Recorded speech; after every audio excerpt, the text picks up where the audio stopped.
ஸ்ரீ குருப்யோ நமஹ. ஓம் நமோ பகவதே வாசுதேவாய.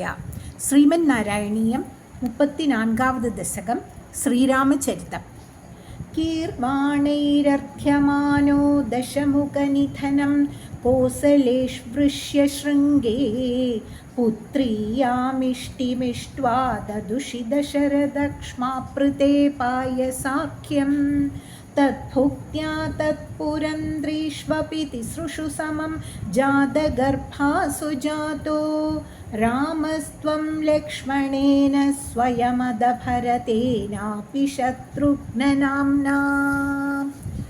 இந்த 34வது தசகத்தில் பட்டதிரி ஸ்ரீராம அவதாரத்தை வர்ணிக்கிறார்.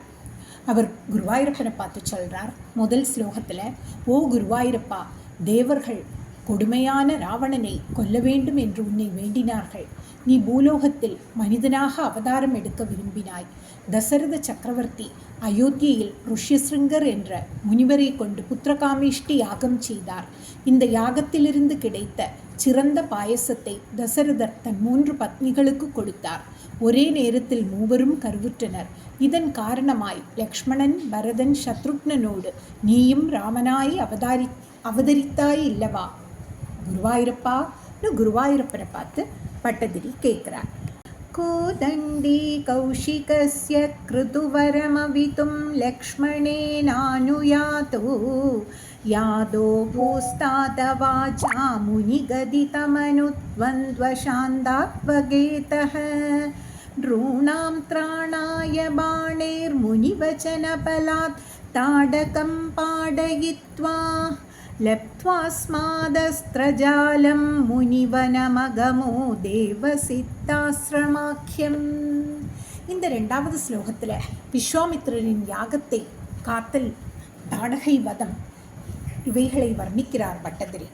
அவர் குருவாயூரப்பனை பார்த்து சொல்கிறார். ஓ குருவாயூரப்பா, தந்தையின் கட்டளைப்படி கோதண்டத்தை ஏந்தி லக்ஷ்மணன் பின்தொடர நீ விஸ்வாமித்திரனின் யாகத்தை காக்கச் சென்றாய். செல்லும் வழியில் பசி களைப்பு போக்க விஸ்வாமித்திரரால் உபதேசிக்கப்பட்ட பலா அதிபலா என்ற 2 மந்திரங்கள் உச்சரித்தாய். விஸ்வாமித்திரரின் அறிவுரைப்படி தாடகையை கொன்றாய்.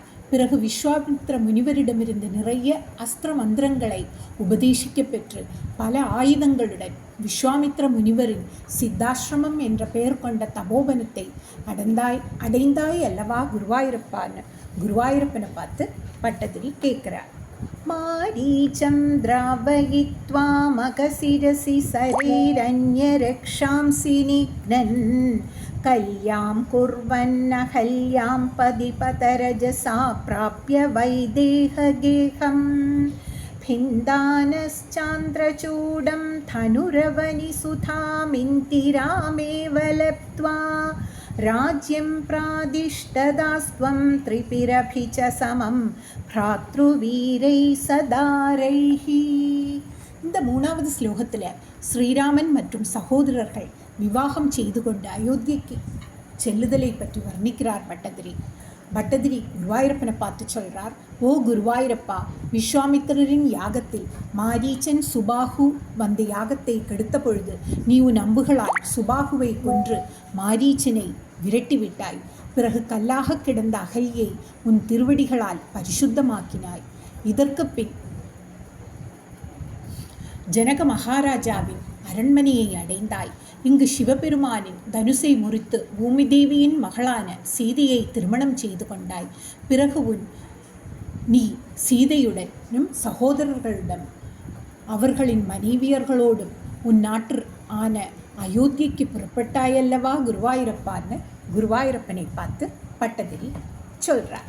ஆருந்தானே ருஷாந்தே பிருகுகுலதிலகே சங்கிரமய்யஸ்வதேஜோ யாதே யாதோஸ்யயோத்யாம் சுகமிக நிவசன் காந்தயா காந்தமூர்த்தே சத்ருக்னேனைகதாதோ கதவதி பரதே மாதுலஸ்யாதிவாசம் தாதாரப்தோபிஷேகஸ்தவ கில விஹத கேகயாதீஷபுத்ரியாம். இந்த 4வது ஸ்லோகத்தில் ஸ்ரீராம பட்டாபிஷேகம் தடுத்தலை பற்றி வர்ணிக்கிறார் பட்டதிரி. அவர் குருவாயூரப்பனை பார்த்து சொல்கிறார். ஓ குருவாயூரப்பா, பிருகு குலத்தில் தோன்றிய பரசுராமர் க்ஷத்ரிய குலத்தில் துவேஷம் ஏற்பட்டு பலமுறை அதை அழித்து மிகுந்த கோபத்துடன் உன்னை நடுவழியில் மறுத்து தடுத்தார். பிறகு தன் தவ வலிமையை உன்னிடம் புகுந்து வருமாறு செய்துவிட்டு சென்றார். இதற்கு பின் நீ எல்லோருடனும் அயோத்தியைக்கு சென்றாய். அயோத்தியில் நீ உன் மனைவி சீதையுடன் இனிதே வாழ்ந்தாய். ஒரு சமயம் பரதன் சத்ருக்னன் தன் மாமனின் வீட்டிற்கு சென்றிருந்த பொழுது உன் தந்தை தசரதர் உனக்கு பட்டாபிஷேகம் செய்ய ஏற்பாடு செய்தார். ஆனால் கேகய மன்னனின் மகள் கைகேகியால் உன் பட்டாபிஷேகம் தடுக்கப்பட்டது. இல்லையா குருவாயூரப்பான்னு குருவாயூரப்பனை பார்த்து பட்டதிரி சொல்றார். ததோக்த்யா யாது காமோ வனமனுஜவது சம்யுதஸ்சாபதாரா பௌராநாருத்ய மார்கே குஹநிலயகதஸ்த்வம் ஜடாச்சீரதாரி நாவாசந்தீர்ய கங்காமதிபதவி புனஸ்தம் பரத்வாஜமாரான் நத்வா தத்வாக்யஹேதோரதி சுகமவசஸ் சித்ரகூடே கிரீந்திரே. இந்த 5வது ஸ்லோகத்தில் ஸ்ரீராமர், சீதை, லக்ஷ்மணன் சித்திரக்கூட பர்வதற்கு செல்லுதலை பற்றி வர்ணிக்கிறார் பட்டதிரி. அவர் குருவாயூரப்பனை பார்த்து சொல்றார், ஓ குருவாயூரப்பா, தந்தையின் சொல்லினால் நீ உன் வில்லை கையில் ஏந்தி கொண்டு சீதையுடனும் லக்ஷ்மணனுடனும் காற்றுக்கு செல்ல விரும்பினாய். வழியிலேயே உன்னை தொடர்ந்து வந்த அயோத்திய மக்களை திருப்பி அனுப்பிவிட்டாய். குகன் இருந்த இடத்திற்கு சென்று சடையும் மரபுரியும் தரித்து தோணியில் கங்கை நதியை கடந்தாய். அங்கே பரத்வாஜரின் ஆசிரமம் சென்று முனிவரை வணங்கி அவருடைய சொற்படி சித்திரக்கூட மலையில் சீதை, லக்ஷ்மணன் இவர்களோடு இன்பத்தோடு வாழ்ந்தாய். அல்லவா குருவாயூரப்பான்னு குருவாயூரப்பனை பார்த்து பட்டதிரி சொல்றார். ஸ்ருத்வா புத்ரார்த்திகின்னம் खलु भरदमुखात् स्वर्गयातं स्वदादं तप्तो तत्त्वाम्बुतस्मै निदधितभरदे पादुकां मेतिनीं च अत्रिं नत्वादगत्वा वनमतिविपुलं दण्डकं चण्डकायं हत्वा दैत्यं विरातं सुगतिमकलयश्चारुभोषारभङ्गीम्. இந்த 6வது ஸ்லோகத்தில் பரதனிடம் பாதுகை கொடுத்தலும் சரபங்க மோஷத்தையும் வர்ணிக்கிறார் பட்டதிரி. அவர் குருவாயூரப்பனை பார்த்து சொல்றார், ஓ குருவாயூரப்பா, பரதன் உன்னை தேடிக்கொண்டு சித்திரக்கூடம் வந்தான். உன் பிரிவு தாங்காமல் தந்தை ஸ்வர்க்கமடைந்தார் என்று பரதன் மூலம் கேள்விப்பட்டு மிகவும் வருந்தினாய். பிறகு நீ உன் தந்தைக்கு தர்ப்பணம் செய்து உன் பாதுகையையும் அயோத்தியா ராஜ்யத்தை பரதனிடமும் ஒப்படைத்தாய். அதற்கு பின் அத்ரி முனிவரை வணங்கி மிகவும் பெரிய வனமான தண்டகாரண்யத்திற்கு சென்றாய். அங்கே பயங்கரமான ராட்சசன் விராதனை கொன்று சரபங்க முனிவருக்கு மோட்சத்தை வழங்கினாய். இல்லையா குருவாயூரப்பான்னு குருவாயூரப்பனை பார்த்து பட்டதிரி கேட்கிறார். नत्वाघस्त्यं समस्ताशरनिकरसपत्राकृतिं तापसेप्यः प्रत्यस्रौषी प्रियैषी तदनु च मुनिना वैष्णवे दिव्यचापे ब्रह्मास्त्रे चापि दत्ते पतिपितृसुहृतं वीक्ष्य भूयो जडायुं मोदात्कोदातडान्दे परिरमसि पुरा पञ्चवट्यां वतूठ्याम्. இந்த 7வது ஸ்லோகத்தில் பிரம்மாஸ்திரம் பெற்று பஞ்சவடியில் ராமர் வசித்ததை பற்றி கூறுகிறார் பட்டதிரி. அவர் குருவாயூரப்பனை பார்த்து சொல்றார், ஓ குருவாயூரப்பா, நீ முனிவர்களுக்கு நன்மை செய்ய விரும்பி எல்லா அரக்கர்களையும் அழிப்பதற்காக சபதம் செய்தாய். அதன் பின் அகஸ்திய முனிவரை வணங்கி அவர் அளித்த சிறந்த வைணவமான திவ்ய தனுசையும் பிரம்மாஸ்திரத்தையும் பெற்றுக்கொண்டாய். பஞ்சவடி செல்லும் வழியில் உன் தந்தையின் நண்பனான ஜடாயுவை கண்டு மிகுந்த சந்தோஷத்துடன் இருந்தாய். பிறகு பஞ்சவடியில் கோதாவரி கரையில் சீதையுடன் மிக்க மகிழ்ச்சியோடு வாழ்ந்தாய். இல்லையா குருவாயூரப்பான்னு குருவாயூரப்பனை பார்த்து பட்டதிரி சொல்றார்.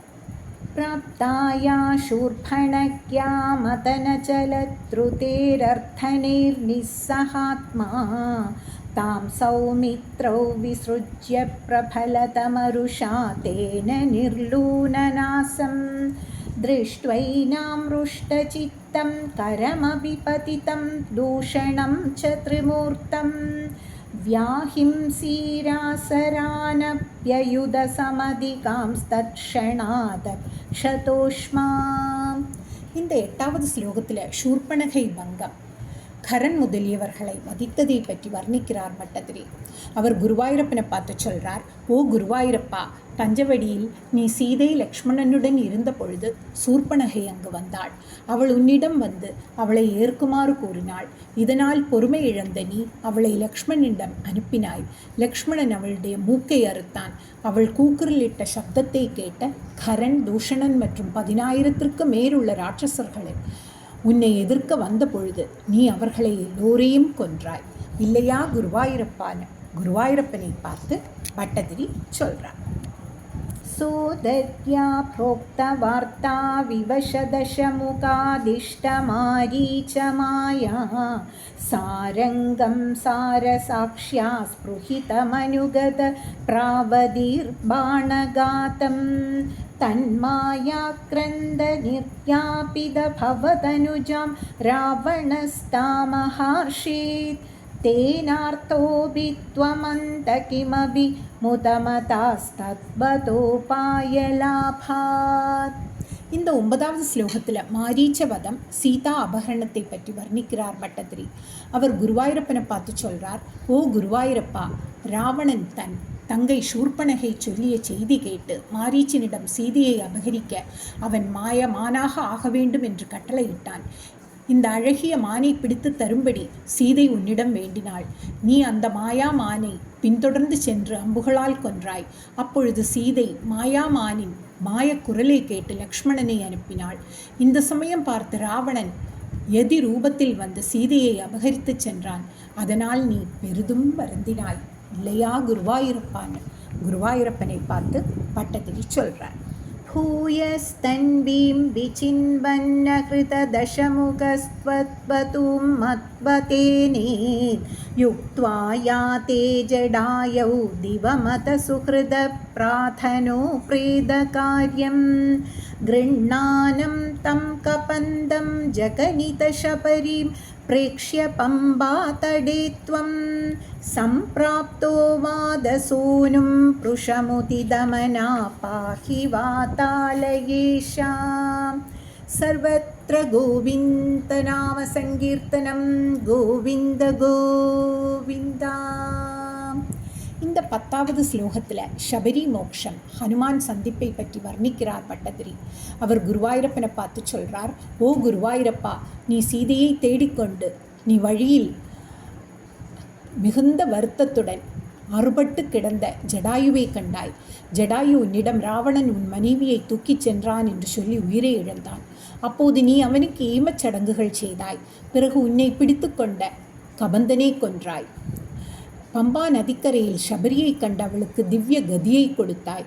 பிறகு வாயு புத்திரனான ஹனுமானை கண்டு மிகவும் ஆனந்தமடைந்தாய். இப்படிப்பட்ட செயல்கள் செய்த நீயே என்னை காக்க வேண்டும் என்று பட்டதிரி பிரார்த்திக்கின்றார். அப்படியே நாமும் குருவாயூரப்பன் மலரடிகளை பிரார்த்திப்போம். ஸ்ரீராம் ஜெய ராம் ஜெய ஜெய ராம், ஸ்ரீராம் ஜெய ராம் ஜெய ஜெய ராம், ஸ்ரீராம் ஜெய ராம் ஜெய ஜெய ராம், ஸ்ரீராம் ஜெய ராம் ஜெய ஜெய ராம். सर्वत्र गोविन्दनामसङ्कीर्तनं गोविन्द गोविन्दा.